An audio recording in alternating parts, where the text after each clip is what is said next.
Au cours de cette mission, les honorables députés se sont imprégnés de l'impact de la chaux agricole sur les terres cultivables du CAI-SA, le complexe agropastoral et industriel du groupe Keita à Diado. Ici, Modibo Keita, qui fait de l'agrobusiness, a cultivé 700 hectares de pommes de terre. Ce dernier a tout d'abord reçu un échantillon de la chaux agricole de Stone.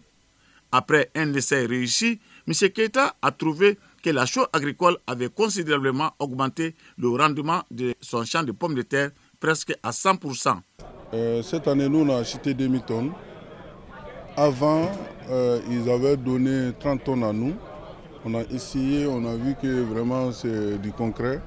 Raison pour laquelle cette année, nous aussi, on a acheté 2000 tonnes. Les visiteurs du jour ont constaté que la chaux agricole corrige effectivement l'acidité de nos terres agricoles. Nous nous sommes dit qu'en venant voir une fois, pour pouvoir bien comprendre le processus, comment faire en sorte que la chose puisse être utilisée par le plus grand nombre d'agriculteurs, que ce soit dans le domaine des agricultures familiales et aussi dans le domaine de l'entreprise agricole. Moi, je peux faire le témoignage sur le Franoro, que c'est un engrais qui est très très bien. Et l'utilisation de ces Franoro-là m'a augmenté mes rendements.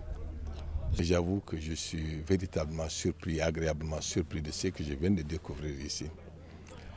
Et les témoignages que nous avons pu récolter ici de la part des spécialistes qui sont sur le terrain nous indiquent aujourd'hui que comparativement à ce qui se faisait avant, parce qu'avant ce sont des engrais qui étaient utilisés, nous n'avons rien contre les engrais, mais depuis qu'ils ont commencé à utiliser la chaux agricole, les rendements pratiquement se sont multipliés par deux. Je crois que ceci est un résultat extrêmement important.